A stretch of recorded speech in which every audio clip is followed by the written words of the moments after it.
محترم سامعین، السلام علیکم ورحمۃ اللہ وبرکاتہ۔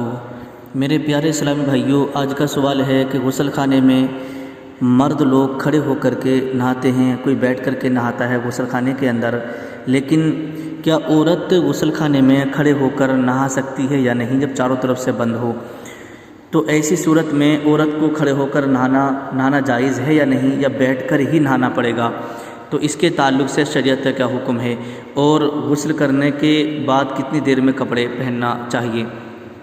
تو آئیے اس کے حوالے سے، بہار شریعت کے حوالے سے جو ہے آپ کے سامنے میں مسئلہ رکھ رہا ہوں۔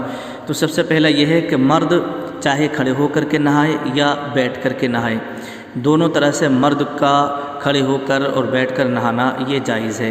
اب رہا مسئلہ عورت کا، تو عورت غسل خانے کے اندر ہے تو وہ جو ہے کھڑے ہو کر نہیں نہا سکتی، بلکہ وہ بیٹھ کر نہائے گی، کیونکہ بیٹھ کر نہانے میں زیادہ ستر ہوتا ہے۔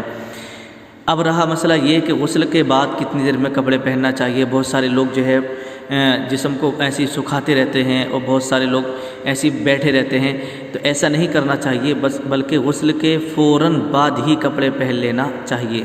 ننگے بدن زیادہ دیر تک نہیں رہے، کیونکہ موت کا کوئی بھروسہ نہیں ہے۔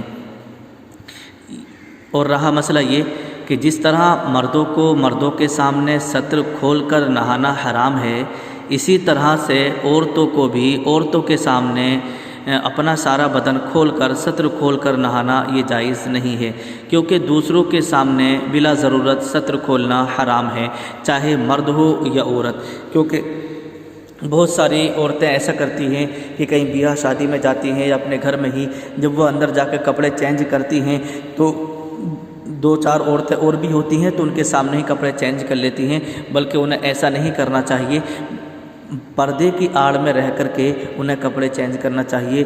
عورت کا بدن اگر عورت دیکھے گی تو یہ بھی حرام ہوگا، لیکن اکثر لوگوں کا یہ خیال رہتا ہے، عورتیں یہ سمجھتی ہیں کہ مرد تھوڑی نہیں ہے، عورت ہے، عورت کے سامنے جو ہے کپڑے چینج کر سکتے ہیں، بلکہ عورت کے سامنے کپڑے چینج نہیں کر سکتی۔ اگر کوئی عورت دیکھے گی تو اس کا یہ حرام ہوگا۔